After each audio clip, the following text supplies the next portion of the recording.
Selamat datang di channel Rekomen Drakor. Sebelum nonton, subscribe dulu ya biar admin tambah semangat dan channel ini terus berkembang. Boknim melawan penjahat itu, tetapi sayang ia kalah. Ketika Boknim akan dipukul, Jin Hyuk muncul lalu melawan pelaku. Ia menyuruh Boknim keluar dari tempat ini. Boknim di luar ia memberitahu petugas kalau Jin Hyuk melawan pelaku tersebut. Jin Hyuk berhasil melumpuhkan pelaku. Ia mengambil palu besi dan bersiap akan memukul pelaku. Kwon Jo Me mencoba membujuk agar Jin Hyuk tidak memukul pelaku. Jin Hyuk terkapar, akhirnya petugas lain datang untuk membantunya.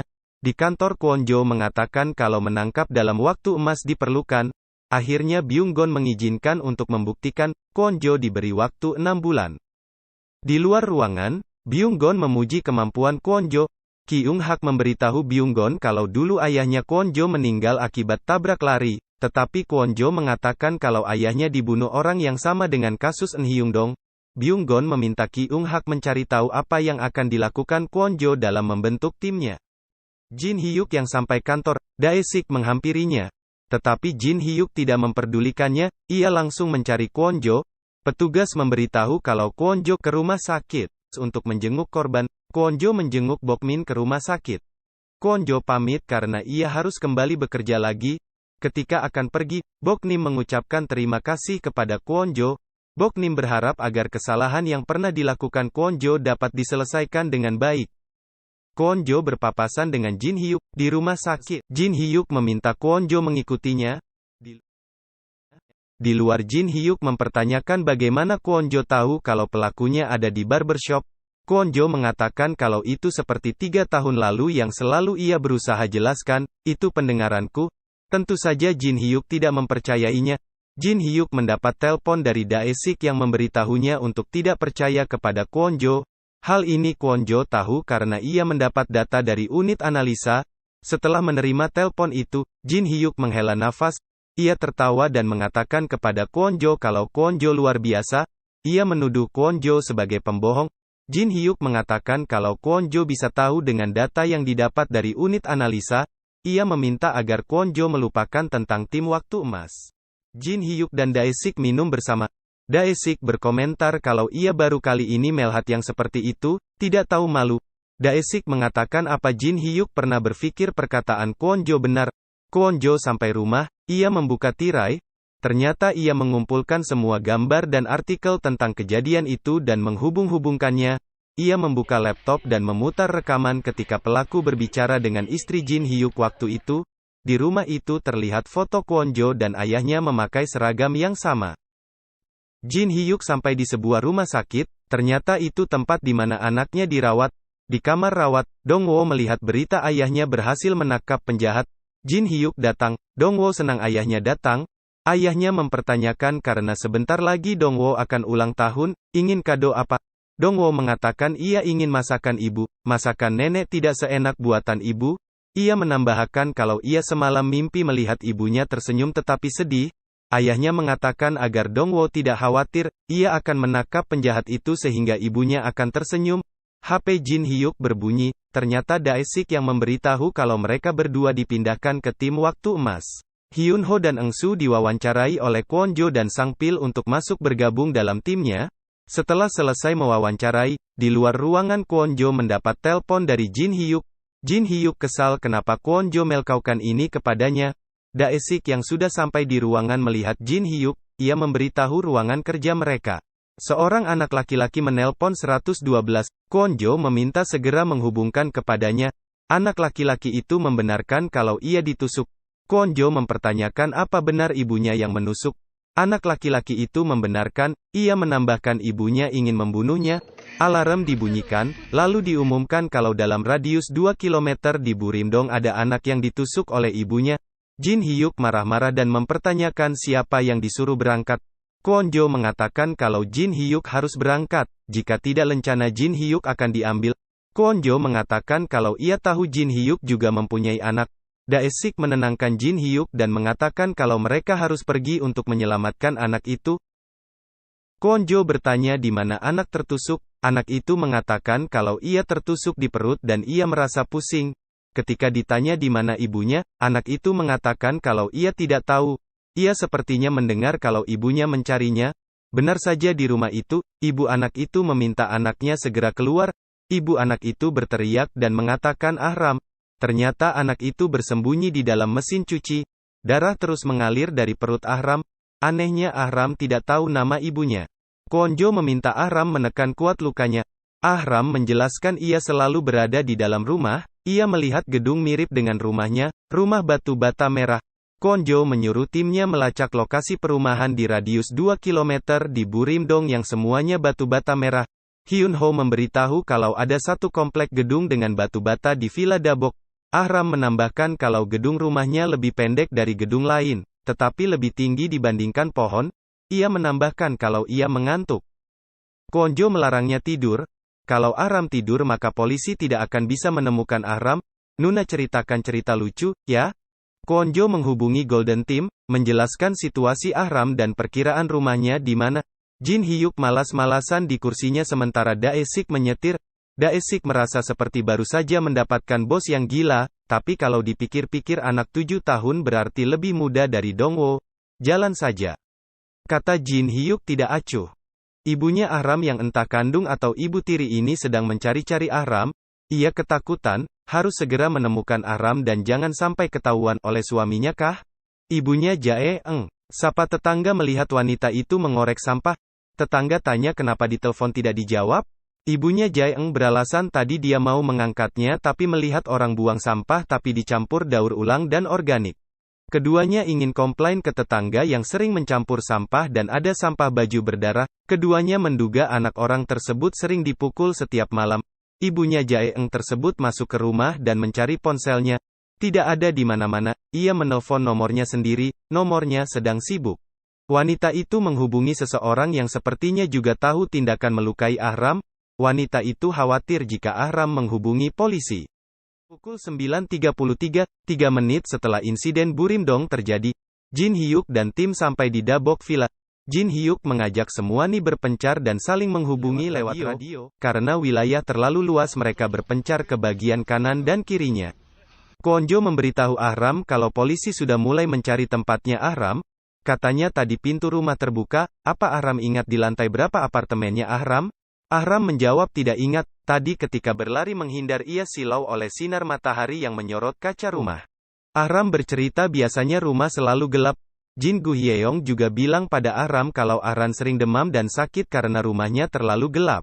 Ahram, siapa Jin Gu-hyeong? Dia anak laki-laki yang kutemui di sini. Ayah dan ibuku bilang padaku, kalau aku dan kakakku tukang makan, makanya keluarga kami makin miskin. Jadi kau sekarang lagi bersama dengan Jin Gu-hyeong? Tidak. Dia selalu sakit, jadi dia pergi ke rumah neneknya. Dia tidak mau kembali ke sini. Karena dia suka di rumah neneknya. Jin Gu-hyung juga bilang padaku, ada anak perempuan juga yang ada di sini sebelum aku. Tapi dia juga sangat sakit, jadi dia tinggal di rumah sakit. Ahram, bisa kau ceritakan, pada Nuna apa yang terjadi padamu hari ini? Ahram bercerita kalau dia dipaksa ibunya mandi karena akan pergi piknik bersama ayahnya. Ahram menolak lalu ibunya membentaknya dan memaksanya masuk ke dalam bathtub dan menusuknya. Ahram mendorong ibunya sampai jatuh kemudian dia berlari ke arah meja dan mengambil HP yang ada di meja serta masuk ke ruangan yang ada mesin cucinya. Kwon-jo lalu memberitahu tim Golden Time di lapangan, juga petugas lainnya, pemberitahuan kepada semua. Kasus cedera Burimdong Dabok Villa kini berubah menjadi kasus pembunuhan. Sepertinya ada anak-anak lagi yang disekap dan disiksa oleh tersangka. Jin Hyuk dan Dae-sik pergi ke tempat satpam. Si satpam terkejut detektif langsung datang secepat ini. Ia ragu-ragu mengatakan kejadian anehnya setelah ditanya Jin Hyuk. Dua ibu-ibu yang bertemu dengan ibunya Ahram tadi bercerita, ada anak yang sepertinya disiksa ibunya. Anak itu tinggal di apartemen unit 104, bangunan 5. Dae-sik tanya apa para ibu melihatnya sendiri. Para ibu itu menjawab tidak perlu melihat sendiri, buktinya mereka bawa. Pak Satpam jujur juga pernah melihat anak dipukuli ibunya ketika Satpam patroli malam. Sampah penuh bercak darah. Dae-sik minta data pribadi penghuninya. Jin Hyuk kemudian menginfokan dugaan tersangka pembunuhan adalah Hwan Ji-suk tinggal di apartemen unit 104, building 5. Kwon-jo menghubungi Ahram, memintanya diam saja jika mendengar sesuatu. Polisi sedang menuju tempatnya, bertahanlah sebentar lagi. Ahram mendengar suara selofon yang berdenting dan memekakkan telinga. Setiap ayah pulang, pasti ada suara selofon, dan kemudian ibuku selalu menangis. Ibunya Ahram mendengar sirine polisi, ia mengecek ke bawah, syok ketakutan bagaimana jika ia yang didatangi? Telepon rumah berbunyi, ia mengangkatnya, ia menjawab belum. Tapi polisi datang, sepertinya anak itu melapor, bagaimana kalau mereka datang ke sini? Entah apa jawaban orang di ujung panggilan tersebut, wanita itu histeris, aku juga tak tahu harus bagaimana. Kenapa kau selalu menyalahkanku? Ahram tanpa sengaja menjatuhkan ponselnya, membuat ibunya tahu keberadaan Ahram sekarang. Ibunya mengambil pisau dan bermanis-manis memanggil, Ahram, kau, kan seharusnya pergi piknik dengan ibu. Ibu tidak marah. Cepat keluar. Ahram ketakutan. Ibunya tahu Ahram ada di dalam rumah. Kwon Jo mencoba menenangkan Ahram. Kwon Jo juga mengabarkan keadaan genting Ahram. Ibunya sekarang menuju ke Ahram. Info datang, nomor penduduknya 86072423647112. Huan Ji-suk. Dia bercerai 3 tahun lalu. Saat ini, dia tinggal bersama dengan anak umur 8 tahun di apartemen unit 104, Building 5 Dabok Villa. Dia pernah dilaporkan atas penyiksaan anak sebelumnya. Pihak kepolisian di wilayah apartemen dia sebelumnya telah menghukum dia dalam masa percobaan. Jin Hyuk terkejut bukannya 7 tahun? Si informan mengatakan si anak kelas 1 SD. Kwon mengonfirmasi, tunggu sebentar. Anak tadi bilang dia tidak pernah keluar dari rumah. Jin Hyuk menyuruh dicek lagi tanggal lahirnya. Anak itu tadi pasti bingung, mungkin sebelumnya pernah masuk SD. Jin Hyuk ingin mengecek dulu bangunan yang ia curigai. Kwon Jo meminta Ahram bertahan, polisi segera datang. Kwon Jo merasa ada yang aneh. Ahram bilang Dabok Villa itu sedikit lebih tinggi dari pepohonan. Tidak mungkin dia bisa melihat bagian atas pohon dari lantai pertama, dan juga tidak masuk akal kalau ibunya menyiksanya secara terang-terangan. Di mana sebenarnya dia ini?